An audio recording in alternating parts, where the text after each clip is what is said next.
Rayondan qonaqlar qıtlarga keladigeç, ул безнең төшерү төркемен улларының шәхси йортына алып китте. Бәйрәм табыны шунда әзерләнгән икән. Әбекәйнең җитез атлап баруларына чак кына өлгереп җиттек без. Тормыш мәшәкатьләре аны шундый өлгер булырга үзе өйрәткән. Тыл калгач эш улын ияртеп, Тирнәс авылына кияүгә чыга ул. Һәм тагы 6 ятимгә ана назын бирә. Шулай да күп бала авыр хезмәттән куркып калмый. Сыер савучы, атлар караучы да булып эшли, сарык көтүе дә көтә. Всю жизнь я в колхозе.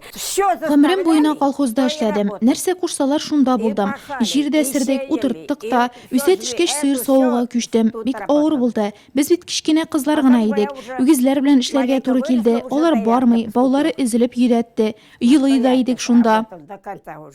Bir тиме дару да капмадым. Bir кайчанда хастаханәдә ятмадым дип дәвам итә сүзен өлкән кеше. Тормышны яратуы барысында җиңеп чыгарга булыша. Гармун тотып егетләрне армиягә да озата. Балалайкыда уйнап авыл халкының күңелендә күрә. Яшьрәк чакларда урамга патефон куеп уйнатырга ярата. Очень оптимистичный человек, ну... Бик оптимист кеше. Балалары, оныклары өчен борчылып яши. Аларның һәрберсен хәтерли, туган көннәре белән котлый. Безгә дә булышырга өлгерә. 10 суты бакчабызны эшкәртә. Үзенең 2 суты җиренә помидорлар бәрәңге утырта. Нам успевает помогать. Бүген дә тик тормый балыкчы Клава әби. Тирнәс халкы аны әле дә шушы исем белән атап йөри. Җәй җитүгә күп саны онык-оныкчыкларын ияртеп елгага балык тотарга төшә ул. Ә дәвамчылары 40-тан артып китә. Я и сейчас работаю, сижу, вяжу, там круг. Мин хәзердә эшсез тормыйм, бәйлим, оныкларым күп бит минем. Кемгә нәрсә кирәк шунда булышам. Җәй җиткәч балык тотарга барам. Ширмешәндә дә үзебезнең буада да тотам.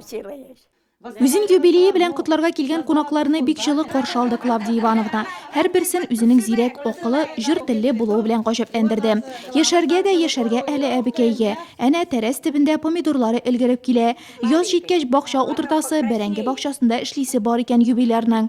Если мы летом, например, еще любим Без җәй көне отпуск вакытында озаграк йокларга яратсак, ул инде күптән бакчага чыккан була. Шул ягы белән ул безгә үрнәк тә, озак яшәүнең сере дә шунда. Мин аны юбилее белән котлыйм һәм 100 яшькә чаклы яшәүен телим. Она обязана вот этому своему долголетию. Үрнәк алырлык хатын-кызларның берсе Клавдия Ивановна, Нурлатның асыл затларының берсе дияр идек. 90 яшьтә булса да гүзәл ул, тормышны яратуы, оптимист булуы, яшим диеп торуы белән гүзәл.